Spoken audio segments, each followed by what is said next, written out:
YouTube ચેનલમાં બધા મિત્રોનું સ્વાગત કરે છે. આ બધા ગુજરાતી એન્જિનિયરિંગ એકેડમી વિશે જાણતા હશે. કદાચ કોઈને ખ્યાલ ના હોય મિત્રો, તો તમને હું જણાવી દઉં અત્યારે. બરાબર છે. આપણી યુટ્યુબ ચેનલનું તમે નામ છે એ આરામથી સર્ચ કરી શકો યુટ્યુબમાં જઈને, બરાબર છે. અથવા તો તમે લખશો Gujarati engineering academy YouTube channel, તો પણ તમને આપણું આવું પેજ છે કંઈક એ જોવા મળી જશે. અને જેટલું સારામાં સારી એક્ઝામ તૈયારી કરી શકશો, પ્રિપેરેશન કરી શકશો, કેમ કે સહેલાથી મટીરિયલ મળી રહે એ માટે અહીંયા પ્લેલિસ્ટ પણ બનાવેલ છે. તો આજે આપણે વાત કરીશું મેકેનિકલ સેમેસ્ટર 4 નો એક સબ્જેક્ટ છે. એના મોસ્ટ આઈએમપી ક્વેશ્ચન છે ને મિત્રો, એ આપણે શું તો કે તૈયાર કર્યા છે મેકેનિકલ એન્જિનિયરિંગ સેમેસ્ટર 4 માટે. સબ્જેક્ટનું નામ શું છે? Engineering costing and plant maintenance. Free of cost સારામાં સારું મટીરિયલ છે એ આપણે તૈયાર કર્યું છે. Most IMP question for GTU examination. Okay, આપણા એક્સપર્ટ સર છે પ્રોફેસર, એ સર દ્વારા આપણે આ પ્રશ્ન છે મિત્રો એ તૈયાર કરવામાં આવ્યો છે. ગુજરાતી અને ઇંગ્લિશ બે ભાષામાં છે, તમને આ જોવા મળશે. ઓકે, તો ચેપ્ટર વાઇઝ અને મોસ્ટ ઇમ્પોર્ટન્ટ ક્વેશ્ચન છે મિત્રો એ તમને આપેલા છે. સારામાં સારી પ્રેક્ટિસ કરી શકાય, મજા આવી જાય એવું સારામાં સારું મટીરિયલ છે એ તૈયાર કરવામાં આવ્યું છે. તો પહેલો પ્રશ્ન શું છે? કોસ્ટિંગની વ્યાખ્યા આપો અને ખર્ચના ઘટકો તમારે સમજાવવાના છે. પછી ઓવરહેડ્સનું જે વર્ગીકરણ છે ને એ કરવાનું છે, ક્લાસિફિકેશન. બે ભાષામાં પણ છે, તમને જે અનુકૂળ મિત્રો એ ભાષામાં તમે તૈયારી કરી શકો છો. પછી આવશે જો અહીંયા શું આપ્યું, ડિપ્રેસિએશનની વ્યાખ્યા આપો અને તેની પદ્ધતિઓ તમારે જણાવવાની છે. અમુક વર્ડ એવા હશે હાર્ડ કે આપણે કદાચ બોલવામાં ભટકાય, તો તમે અનુકૂળ જે ભાષા હોય એ તમારે યાદ રાખી લેવાની.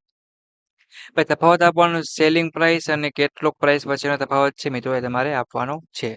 પછી કોસ્ટિંગમાં શું કીધું તો કે ઓબ્સોલેશન છે એ તમારે સમજાવવાના છે.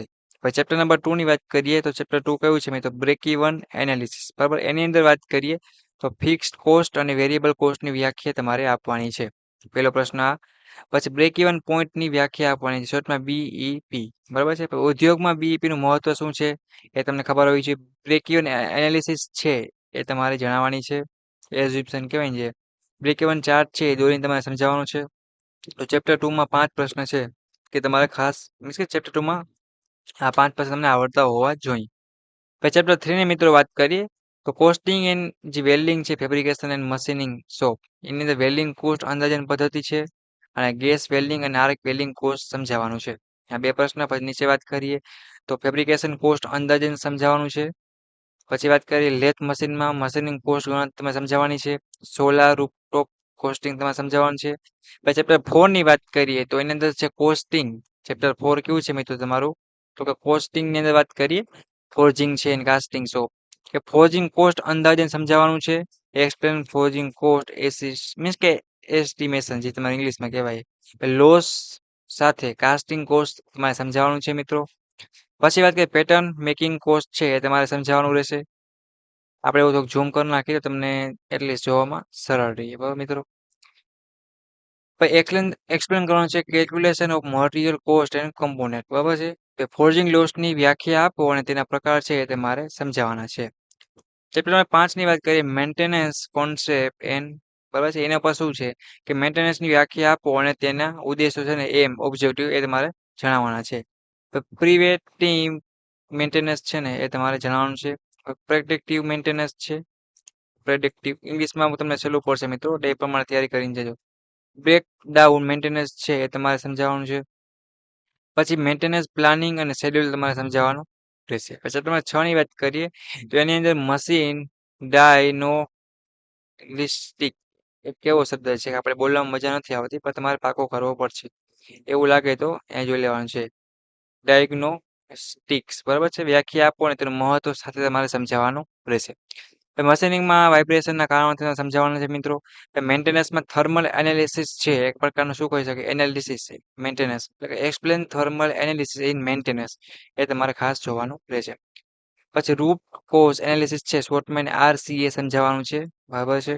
અને ફૂલ નામ પણ આપણે ખબર હોવી જોઈએ, તો ઘણીવાર જીટીયુમાં બદલાવીને પૂછે તો વાંધો ના આવે. પછી છે ફોલ્ટ ટ્રેસિંગ અને ટ્રબલ શૂટિંગ પદ્ધતિ છે એ તમારે સમજાવવાની રહેશે. પછી ઇન્ડસ્ટ્રીયલ સેફ્ટીની વાત કરીએ તો ઇન્ડસ્ટ્રીયલ હેઝર્ડની શું છે, હેઝાર્ડની વ્યાખ્યા આપો અને તેના પ્રકાર તમારે સમજાવવાના છે. પર્સનલ પ્રોટેક્ટિવ ઇક્વિપમેન્ટ છે પીપીઈ તમારે સમજાવવાનું છે. ફાયર ટ્રાયેંગલ અને પીએએસએસ પદ્ધતિ એ તમારે સમજાવવાની રહેશે. પછી સેફ્ટી સાયન્સ અને કલર કોડ છે એ તમારે સમજાવવાના છે. નેક્સ્ટ વાત કરીએ તો લોક આઉટ ગેટ આઉટ સિસ્ટમ તમારે સમજાવવાની છે. તો આ 5 પ્રશ્ન બરાબર છે. આવી રીતના આ સબ્જેક્ટમાં મોસ્ટ ઇમ્પોર્ટન્ટ ક્વેશ્ચન છે મિત્રો. તમારા બધા મિત્રોને જીટીયુ એક્ઝામની પ્રિપેરેશન કરો એ પહેલા આ સાથે સાત ચેપ્ટર છે. આ મોસ્ટ ઇમ્પોર્ટન્ટ ક્વેશ્ચન છે. તમારા બધા મિત્રોને છે વાંચી અને તૈયારી કરીને જવાનું છે. એના સિવાય કોઈને કાંઈ પણ ડાઉટ કે હોય કાંઈ પણ પૂછવું હોય તો મને ચોક્કસ પણ પૂછી શકે છે. અને મિકેનિકલ સેમેસ્ટર 4 નું એક કોર્સ પણ બનાવેલ છે.